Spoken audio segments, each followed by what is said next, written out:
Special thanks to the U.S.-Lebanon Friendship Caucus for helping us sponsor this today, and for Congressman Ice's staff, who's been instrumental in helping us get everything set up and arranged. So we really appreciate that very much. As many of you know, ATFL is a nonprofit, a U.S. nonprofit of Americans of Lebanese heritage, and focused on educating the U.S. government and others on the strengthening of the U.S.-Lebanon relationship.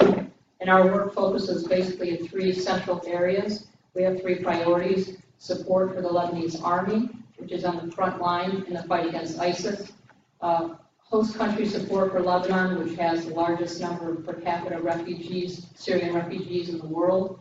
So Lebanon, a small country of about 4 million, has over 1.5 million Syrian refugees. So it causes a number of issues for the country and for the refugees.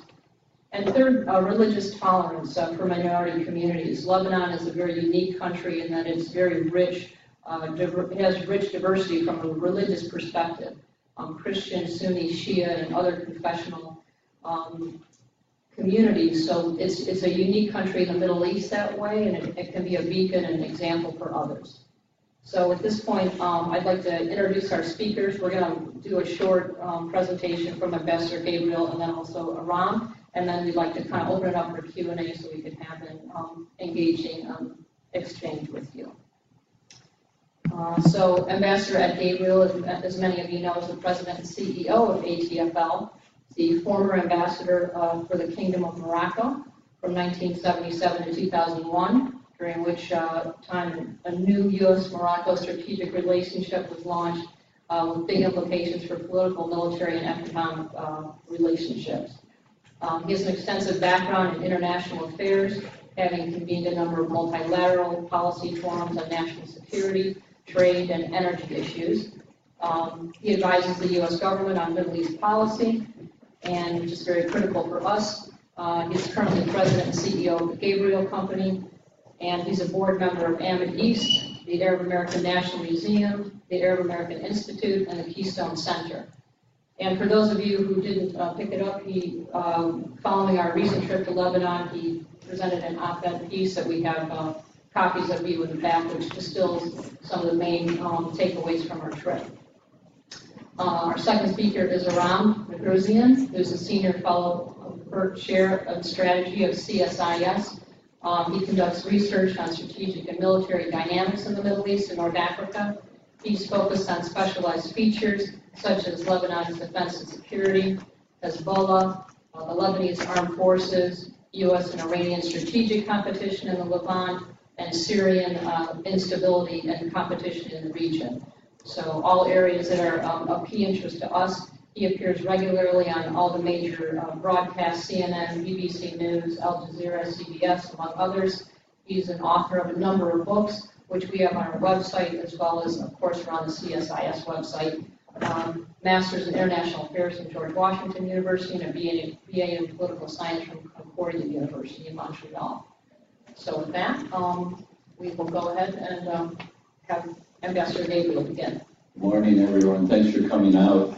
We have a lot of competition on the Hill this morning, and I noticed that Secretary Tillerson is on the Senate side on Middle East. He's coming tomorrow. We have a bunch of other hearings. I could tell by the line outside that they weren't all coming here. So thank you for coming to this. We'd like to talk to you about a recent trip that the staff members of the American Task Force for Lebanon recently took, and let you know about our findings from that trip.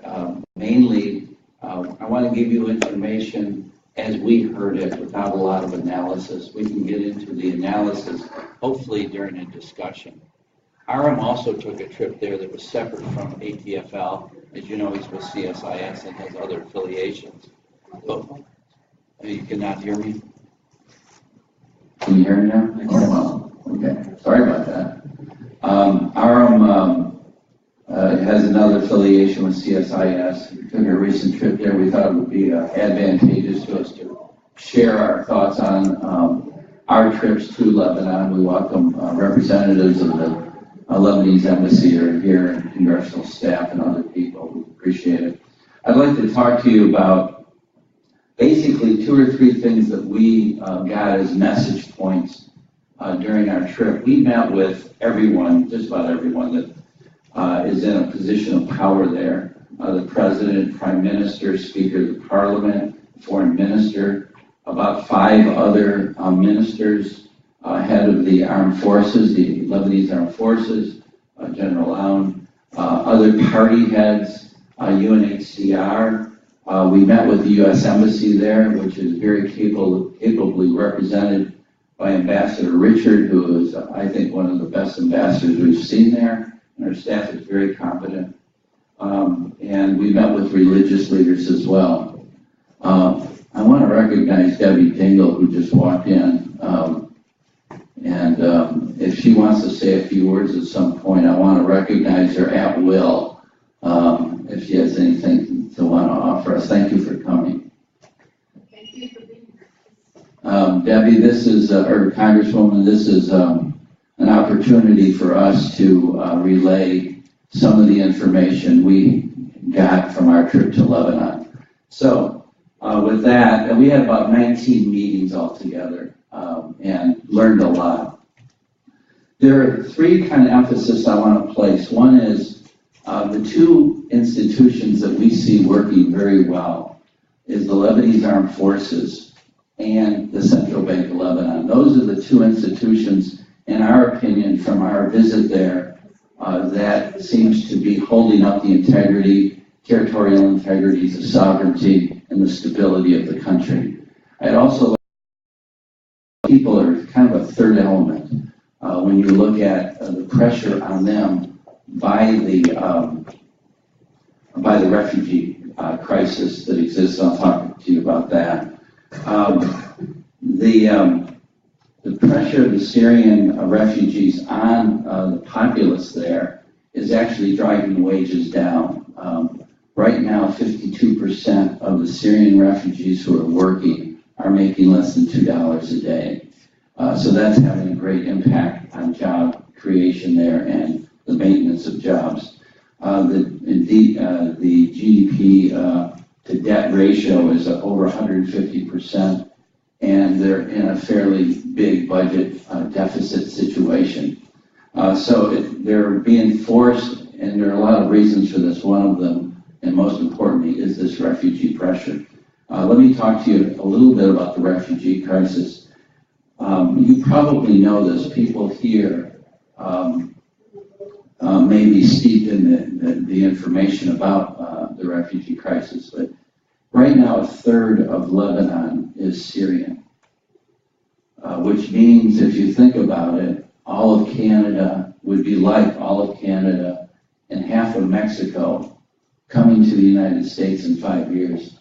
We're arguing about whether or not we're going to take in 10,000 Syrian refugees, and they're taking in a population impact equal to what I just said. So it's a pretty serious situation, and it's one that we'd like to emphasize to you, because Lebanon can't continue to absorb this kind of pressure. One minister said, we're your sandbag. We're the sandbag of the flood of this problem going to the west.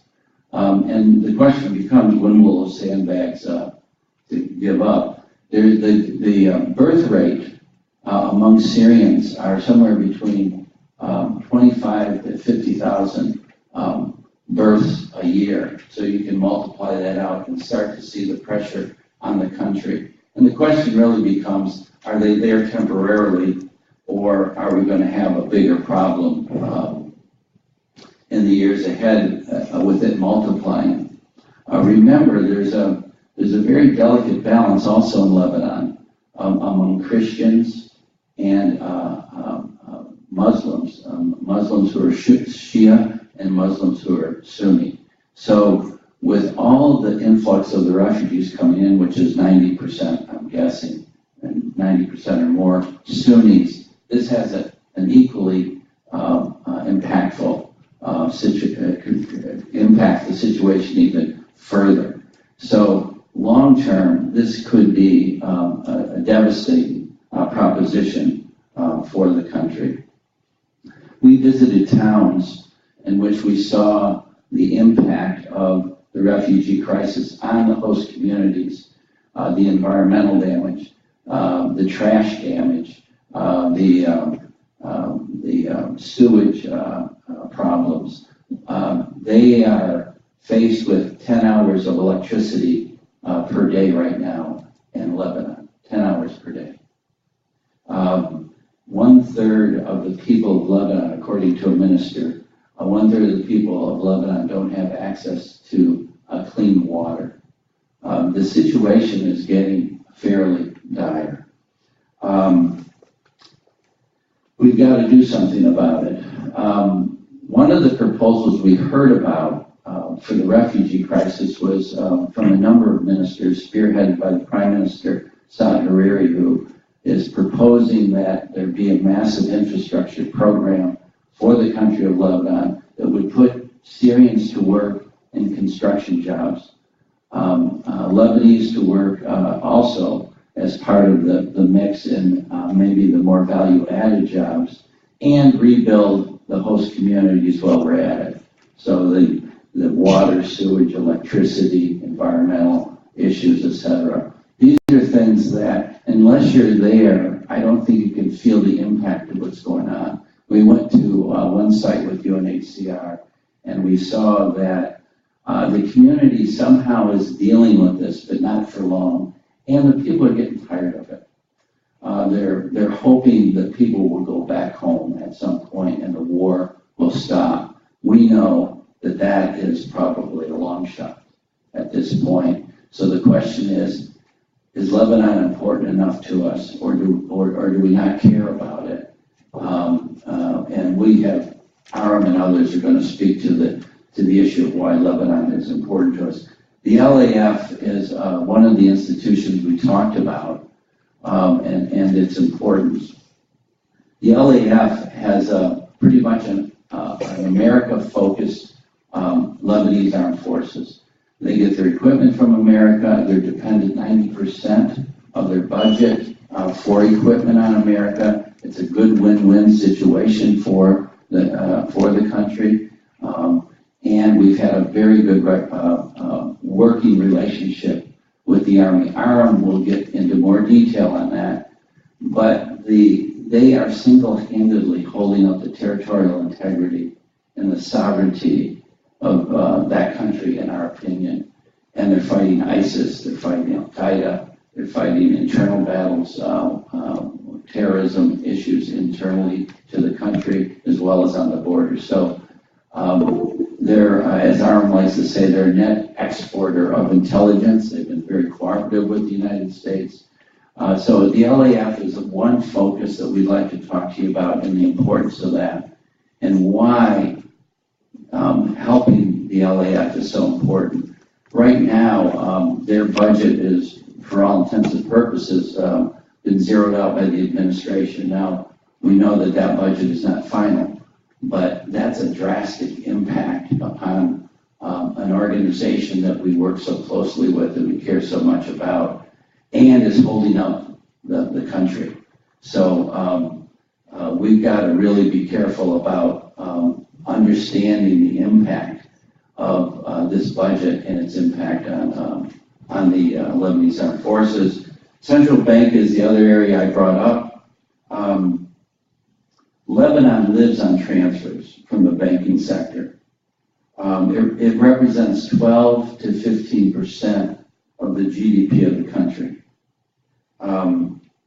So anything that touches on transfers with these banks, these remittances, foreign remittances, can have a great impact on the stability of the country.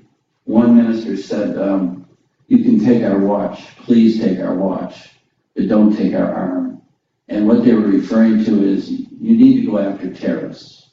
You need to have an impact.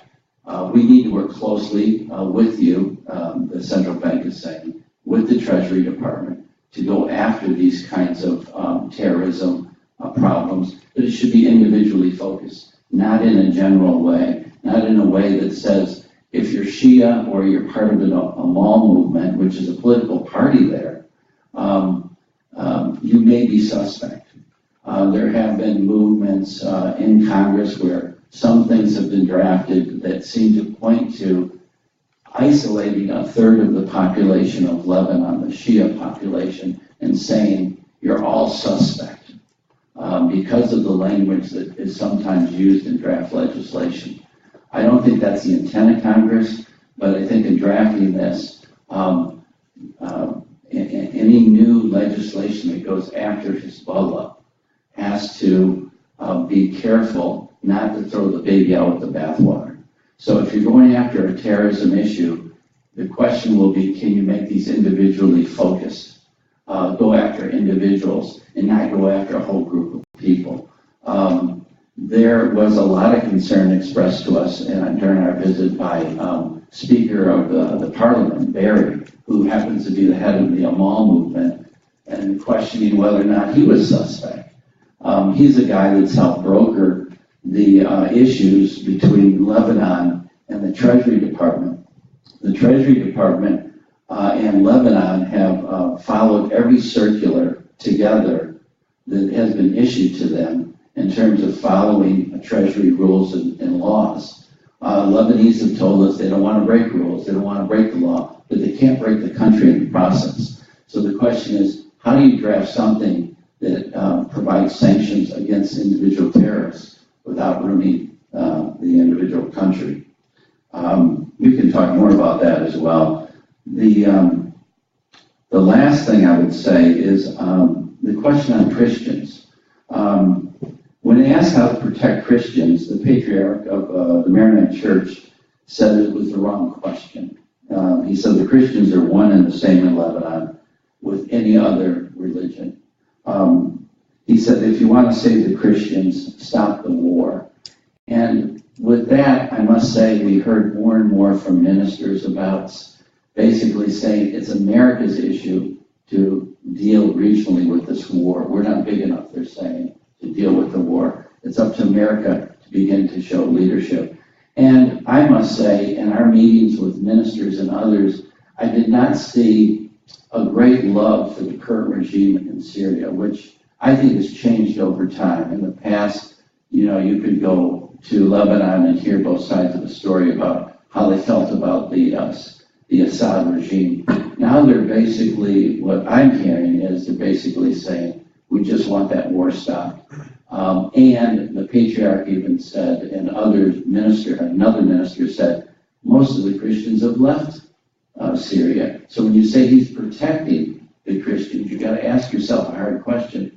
How many has he not protected that have already left? So there'll be a question, I think, or two about that as well. I want to end right there. I've got a lot of notes here, but I wanted to throw out those thoughts to you to hopefully inspire some questions and comments. And go back to Leslie. Thank you. There we go. All right, thank you. We'll have plenty of time in the Q&As for exchange. And now we'd like to hear from Aram, our defense and security expert on Lebanon. Thank you, Leslie, and thank you, Ambassador Gabriel.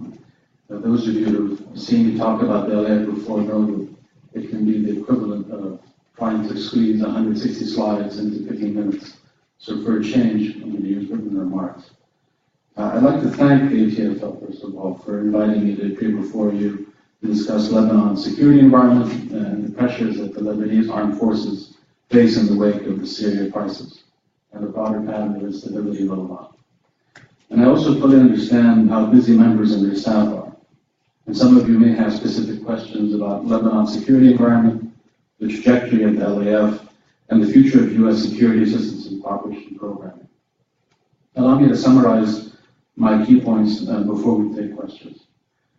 Syria's civil war and the Lebanon-Syria insecurity nexus complicates and informs every aspect of sectarian and factional competition in Lebanon in ways that neither the Lebanese nor the regional and international partners and allies seem to have fully accounted for over the course of the Syrian civil war.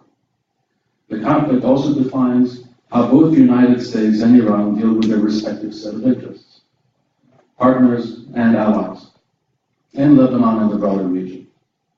Over the course of the conflict, competing Lebanese factions have adopted diametrically opposing views on Syria, Iran, Saudi Arabia, among others.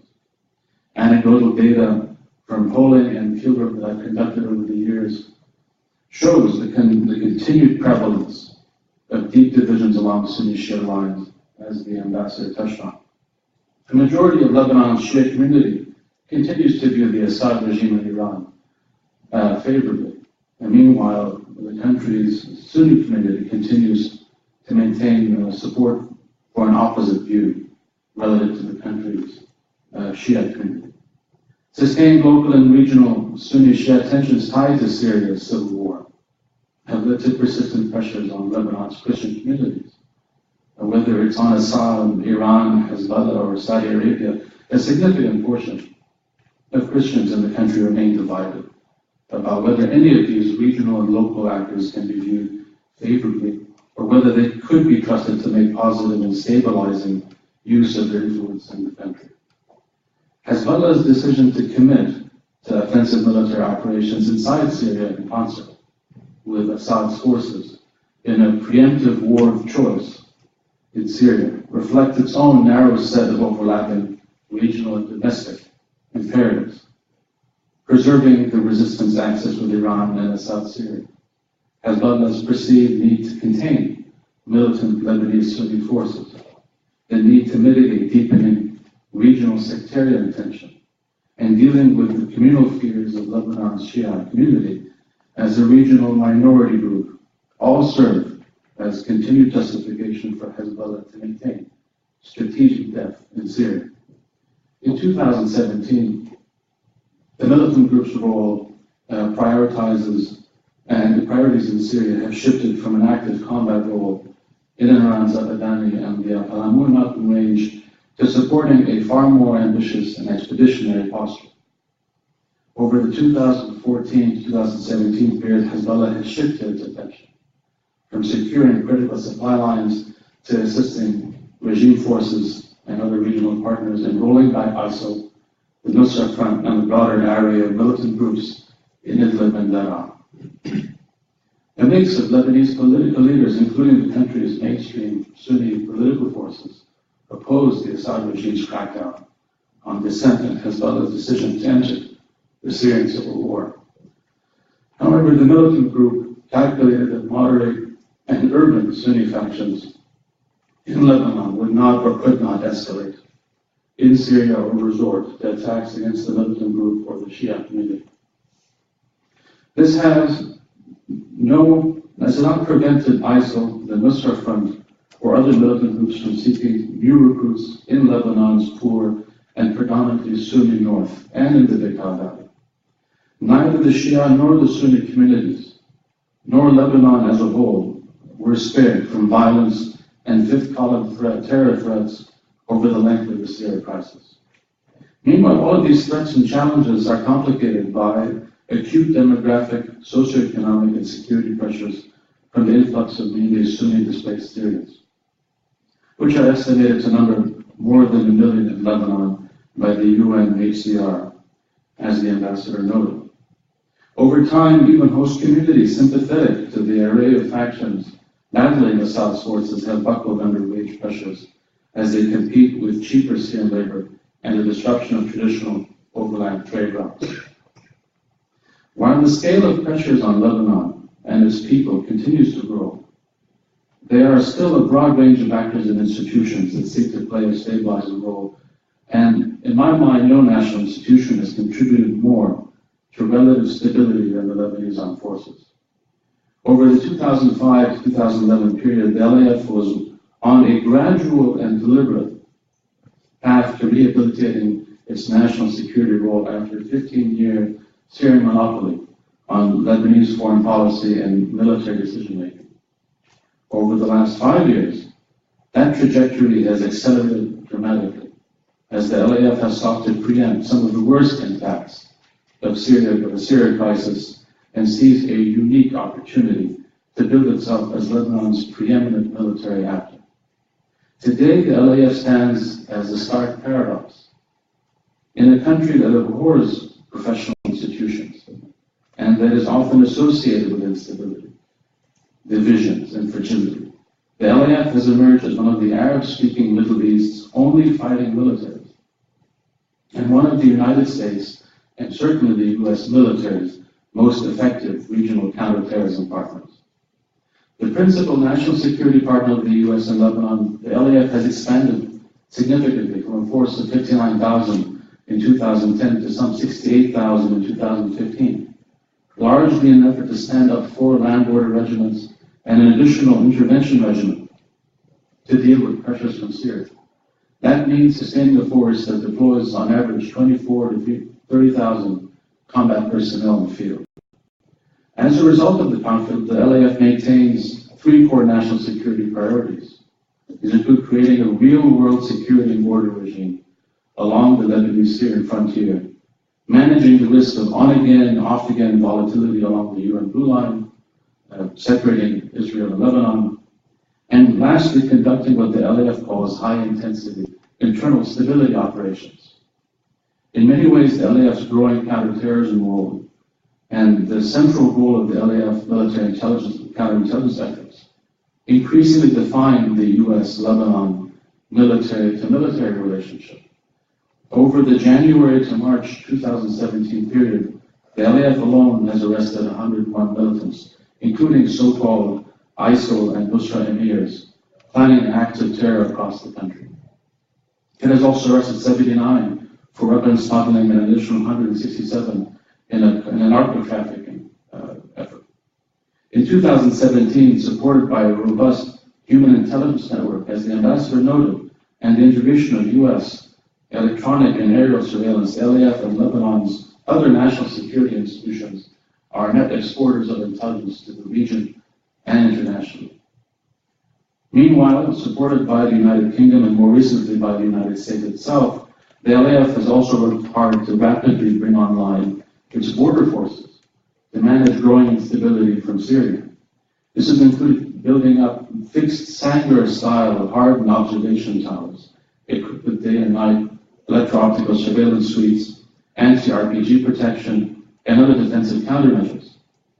The towers are located close enough that they can defend each other, and they are in turn supported by multiple forward operating bases, manned both by border regiments and by the more traditional brigades and intervention regiments. Over the last 5 years, the LAF has stood up 3 land border regiments, 20 hardened observation towers, 24 forward operating bases covering more than 70% of what we know to be the Lebanese-Syrian frontier. It is now standing up the 4th land border regiment between the Arsal and Masna pocket. The regiment already counts 1 tower in only the last few days and 2 forward operating bases, as active as the so-called Tufayl Peninsula. The standing up of these forces represents something unprecedented in the more than 70-year history of LAF. Lebanon's national military playing a frontier defense role along the border with Syria, something that frankly would have been unimaginable to most only 6 short years ago, and that I would have never imagined when I started working on the LAF in 2007, 2008. An active border defense role for the LAF has meant that the LAF has also had to rapidly consolidate its special forces, fire support, ISR, and training capabilities. Lebanese Special Forces, considered by their SOCCENT colleagues as excellent and battle-tested by regional standards, serve as a rapid reaction force and a bulwark against instability both in Lebanon's urban core and along the rugged hinterlands bordering Syria. In 2017, the LAF fields more fixed and mobile artillery than the British Army does, and uses mass fires with deadly accuracy against ISIL and Nusra targets. Weather permitting, the LAF's fire rate in 2016 of 155 millimeter artillery rounds exceeded 300 rounds a month. The LAF also made liberal use of its US-sourced guided munitions, despite initially having only limited holdings. Over the last 2 years, the LAF has conducted 46 Hellfire sorties on ISIL and Nusra high-value targets. 4 of those strikes were conducted in 2017, and U.S. trainers and military colleagues have noticed the marked improvement in the LAF's ability to find, fix, and finish targets quickly and efficiently. This would not have been possible without the LAF leveraging 12 U.S.-provided scan-eagle UAVs and the targeted fire and ISR capabilities of the LAF's AC-208 armed caravans. I cannot reiterate enough, as someone who tracks this, just how far the LAF has come as a national security institution and as an international partner in the counter-ISIL coalition. Over the 2005-2017 period, successive generations of LAF leadership have grown increasingly confident and emboldened by the idea that the LAF can be Lebanon's preeminent national security institution. Today, in 2017, the LAF stands at a turning point that marks the shift from acquisition and force buildup to sustainment and force consolidation. What the LAF needs at the national level to push through its national security priorities is strong government leadership and political top government. That's always been the case. That also includes making good on a government pledge backed by Parliament to provide additional funding to the LAF to burden share alongside international partners like the United States when it comes to building up the LAF. The LAF and the Lebanese also need countries like the US and other donors and partners to maintain the current momentum of military assistance. At a time when serious questions are being raised about the scale and scope of future US aid programs such as FMF in 2018, it must be abundantly clear. Failing to support the LAF's efforts to consolidate its national security role over the next 5 years will only serve to roll back unprecedented gains by stabilizing and moderating force in Lebanon and the region. Failing to adequately fund the LAF can only serve to strengthen the narrative of militant groups in the region, including Hezbollah, that the U.S. is not serious about building and sustaining the LAF. Continuing to provide assistance also allows for testing the position of groups like Hezbollah, where they have stated on the record that they would only stand down their own military capabilities if and when the LAF is strong enough to provide security and stability in Lebanon.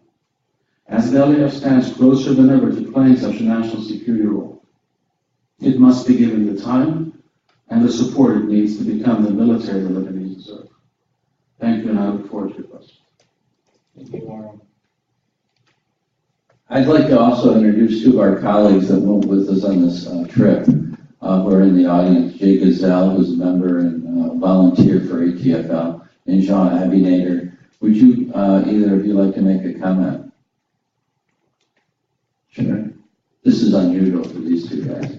Why don't we see if we can have a conversation about what we've thrown out from our trip as information to you all, and see if we can answer or get more in depth into some of the questions that you might have.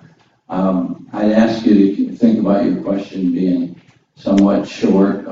We don't want to get into a position where we're having long conversations about our individual experiences. So with that, I'll be more than happy to take any questions or any comments that you may want to make. I'd also just say we don't have a microphone for the audience, so for our live streaming, we can repeat the question. How confident are you that Hezbollah will lay down their arms should the LAF continue to grow? And can everyone identify themselves? It's interesting to know what. That's a good point. If you could identify yourself as well, thank you. I'm Zach Rachel from Congressman Pete Sessions' office. So the question that I understood, pretty much repeat the question, is how confident am I that Hezbollah will lay down their arms if and when that time comes? You know, the cycle tied to U.S. assistance to the LAF has gone through many iterations, and the LAF's response to that has also been shifting. The initial cycle around 2015, 2005, 2008, I think set the bar very high in terms of what the LAF was, what the LAF could be. People forgot or didn't pay sufficient attention as I saw it. So just how difficult it is for a military to come out from under 15 years of not being allowed to be in military.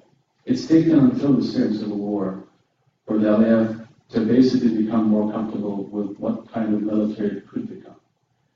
I think the old idea of placing the LAF against Hezbollah was never going to work. What always made sense is leveraging the reality that as the LAF becomes more capable and leverages one thing that Hezbollah doesn't have, which is complete support or near complete support across Lebanon's vertical cleavages along sectarian lines. It becomes far more difficult to sustain the argument that the LAF should not be either preeminent or active in areas where the militant group operates. Before I even get to the question of disarmament, it's very clear to me as someone who regularly tours the LAF, there are areas that only 2 years ago you would have never thought that the LAF would be there. That not only they'd be there, they would be there beyond a short-term expeditionary deployment. And when I visited the 1st, 2nd, 3rd Landward Regiment, the Rayak Air Base, I see a space transform. And I see a space where Hezbollah has recognized that it's in their own best interest not to be the military actor or the militant actor, for that matter, in that space. Hezbollah is always going to be a mix between creating that capability within Lebanon to be able to say to the Lebanese people and the region that, hey, look, there's this capable, Western-educated, modern military. And at the same time, at the regional level, because Iran is Hezbollah is a proxy group aligned with Iran, to move that needle in terms of just what kind of relationship Hezbollah is going to have with Iran, what kind of posture it's going to have in Lebanon and the region, and what the trajectory of the Syrian civil war is going to look like. The most the Lebanese can do is basically talk Hezbollah down the ladder in terms of escalation. And the LAF is integral to that, because when you have a pocket like the Tufayl pocket, which is immediately adjacent to Zabalani, and the conventional wisdom is the LAF will never go there, because Hezbollah would never leave. And what you have is a basic fait accompli, where the LAF is the preeminent security actor. Through a process of deconfliction, you walk them off the cliff. You let them do other things.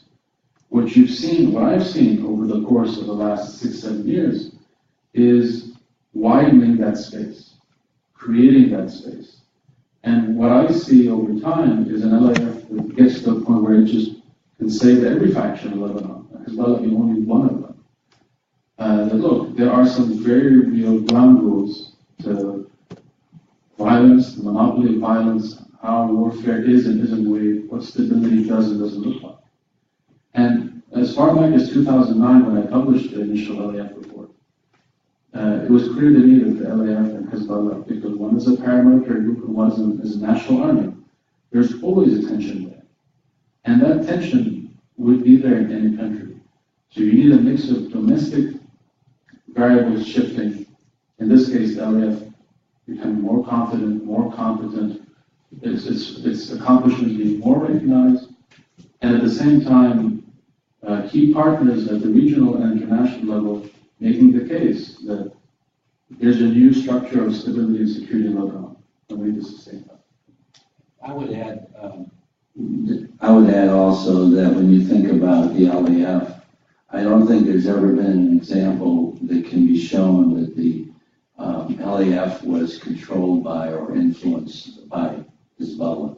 So another simple way to look at this is as we strengthen the LAF, I think we're in better shape to have it protecting the borders of Lebanon than others.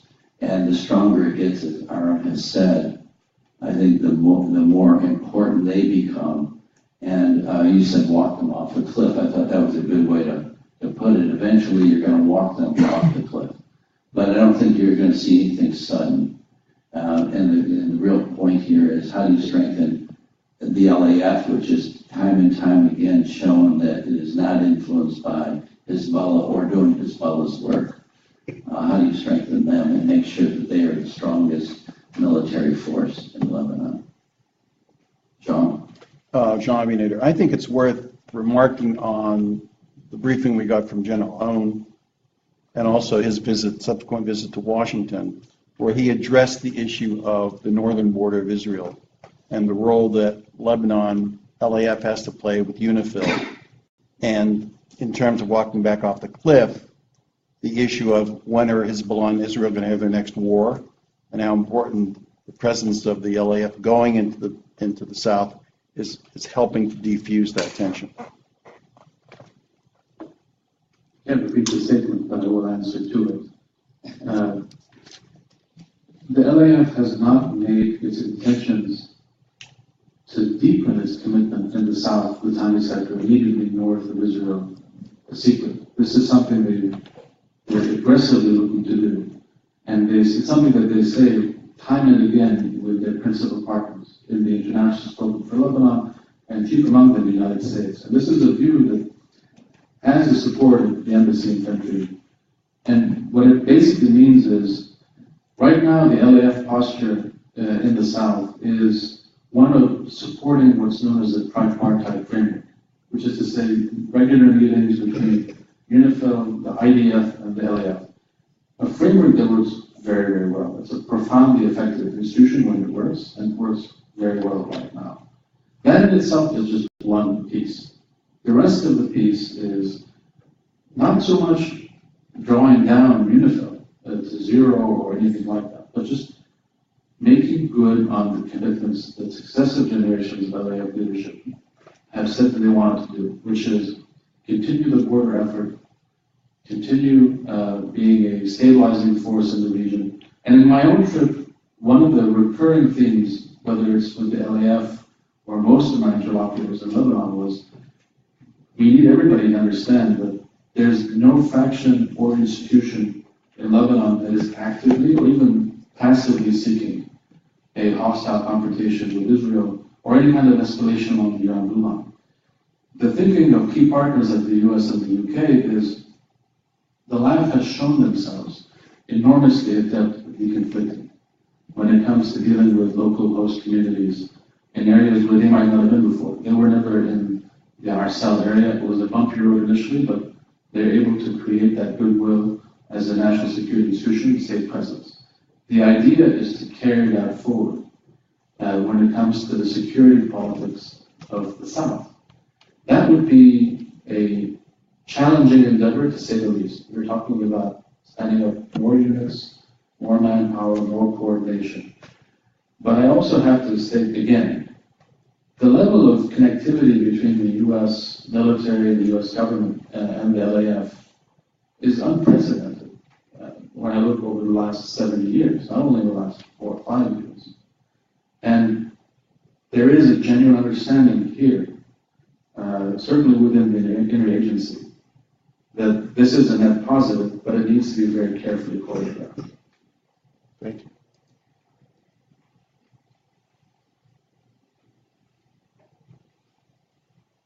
Other questions?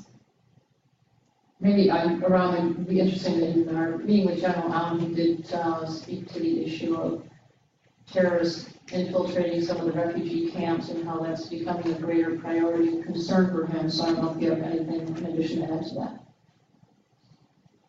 For better or for worse, the LAF is a military, which means that it's not meant to do community policing. It's had to do some of that begrudgingly and against its better judgment in places where there haven't been tented settlements. This also coincides with the fact that in 2014, when you had the blitz against the 8th Mechanized Brigade located in and on our south, a number of those fighters came out of those tented settlements. It's something that, it's just a fact. It's difficult to dispute. And it doesn't mean that every tented settlement presents an existential threat. And it doesn't mean that the Syrian refugee population is viewed as a threat to the LAF, not by any measure. But what it does mean is the LAF has to look at the security architecture it's created, spanning from the Mediterranean to Wadi Khalid, to Arsal, to Masna, to Rashaya, that entire swath along the Syrian frontier, and has to ask itself, where are the contingencies? For example, the U.S. increasingly uses Bragg Air Base for deliveries of critical systems to support LAF units in the field. It makes sense. It's a military air base right at the edge of the Lebanese Syrian frontier. That in itself means that the LAF are actively thinking about how to manage those contingencies. In the past, if you had a tonnage 400, 500 meters adjacent to a facility like Bragg Air Base, it would be considered a non-issue or managed in a way that was consistent with just passive standoff. But today, it means that a lot of what the LAF is doing is about creating a zero-risk space where not only it operates with maximum oversight in compliance with international laws and norms tied to military activity in the field, but also makes its primary partners, in this case the US and the UK principally, that are supporting the war directive, comfortable that they're in a space where there is maximum security. Because when you look at that space, especially facilities where you have regular aircrafts, you have to account for even the marginal risk of a threat from unmanned portable air defenses or any kind of direct or indirect fire. That is something that the LAF, the internal security forces, general security, and the government of Lebanon as a whole are going to have to carefully manage. It's not about targeting settlements and making them feel welcome. It's about applying the very same sets of norms and rules that countries like the United States, other regional partners have to apply to maintain the minimum level of security for their facilities in the field. Tanya? Yes, can someone comment on the bombardment system, an update on bombardment system?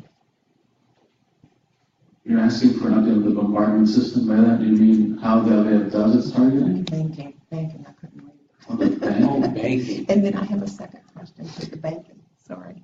Not everything I do is what. Would you repeat the question, Tanya? Can you give us an update on the banking system Well, and U.S. Treasury involvement? On the sanctions. Well, I could tell you this, Aram will have something to say on this as well. The current work between Treasury and the Central Bank of Lebanon is working. There are federal officials in this audience that have told me that. So what we've got to do is first recognize that what Treasury has asked Lebanon to do, they're doing. It's very individually focused on terrorists or people promoting or associated with terrorism. They're going after these individuals, and they are not in the process cutting off their arm in order to take the watch. So it's working. So as you move ahead and say we want to do more sanctions against Hezbollah, it would be well served to work with the Lebanese central bank on how to do that against individuals, rather than saying the Amal movement, the Amal party, or Shiites, or people who perhaps go to a hospital that happens to be funded by Hezbollah are not all of a sudden associated with them. Because you got to think about how you manage these things that are being proposed in such extreme generalities. So let's cut down on the generalities. We're encouraged that Congress is looking at this closely and is listening to this kind of information on how to solve a problem as opposed to acting emotionally. And part of the reason why we wanted to give this brief today is to say, look, there's a way to handle terrorism, to go after terrorism, care about U.S. interests in that regard, without bringing down something that's so important to Lebanon, the banking system, where it represents, the transfers represent up to 15% of the GDP of the country. That could break it. So that's what I would say about the banking. Tanya, the interesting thing about Lebanon is that even when it had 15 years of civil war, it never defaulted on its loan or banking obligations. So you'd have the city divided, Beirut was divided. You had a country at war with itself over its identity, over its politics. But the central bank and the country's banking system never defaulted, never fold. It's risk averse by design. It's conservative to the extreme. In many ways, it's the stark opposite of the area of competing political forces in the country. It has to be risk averse, and it has to abide by stricter norms and regulations in other countries in the region. The Central Bank of Lebanon is far more focused on implementing and maintaining complete transparency with regulations, whether it's tied to Treasury or partners in the EU, than other countries in the Arab world. And it aggressively goes after banks that it feels are either skirting or are trying to wiggle their way out of a regulatory environment that has become much more challenging. But even with that, the banks themselves are known to be broadly risk-averse and conservative. And what makes Lebanon different than, say, Greece is that the bulk of that debt, the GDP ratio you talked about earlier, 70% of that is held domestically, which makes Lebanon both very stable, but also susceptible to shifts tied to the dollar, because this is a heavily dollarized economy. The Lebanese lira is essentially pegged into the US dollar. And the big threat here, and I'm going to borrow from Ambassador Gabriel, is, and a lot of our colleagues who work in the world of providing support to banks as they want to remain compliant with sanctions, people that are ex-Treasury, people who wrote the book on how Treasury wages its war on financial crimes, have come around to the view that we thought we were building a scalpel, we ended up creating a chainsaw. And that's something that, for better or for worse, is the paradox. Treasury is managing that paradox. I think, frankly, Treasury understands just how carefully this needs to be managed and mitigated. Because if we thought the Civil War was bad, and you still had a functioning remittance system, and you had a functioning banking system, if you create an environment, or an environment emerges by fault of design, where there is a loss in confidence in the banking system, and the dollarization of that economy becomes put in question, the ability to engage with US-based clearinghouses and banks, you basically put Lebanon in a situation where it's a financial economic death spiral. And it doesn't matter how efficient and effective the LAF is in the field, it doesn't matter how resilient the Lebanese are. The moment there's real impact on the ability to commit remittances, to leverage the real estate market, which is a bedrock of the Lebanese economy as well, you, again, to borrow your term, throw out the baby with bathwater. There's nothing to be gained from a set of regulations and pressures that are so broad that make Lebanon what I think it isn't yet, and by no measure can be carefully mitigated, which is a truly failed state. Let me ask the congressional staff that are here. I'm going to take a chance if somebody will want to speak. We're curious to know what your members are most concerned about and what you're trying to get at in terms of the Lebanon policy. Is there a concern you'd like to raise on behalf of your boss or the committee you work for, and solicit a response from us in terms of some of the issues we've discussed? I don't know if any of you feel like expressing that opinion, but I'd like to really be able to get at some of the questions you have. We know one of the questions is Hezbollah. We know that, and I think we've talked about that a lot. But there might be other questions or more questions on Hezbollah. If not, we might bring it to a wrap up. Joe wants to ask a question. And there's a question. Well, let me go with the staffer first, Joe, if you don't mind. I think it's a staffer. No, no, it's staffer. I just have two questions. Please, go ahead. If you want to come up, we have a speaker right there. Microphone.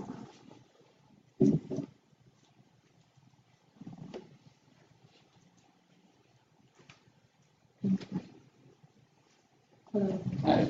Okay,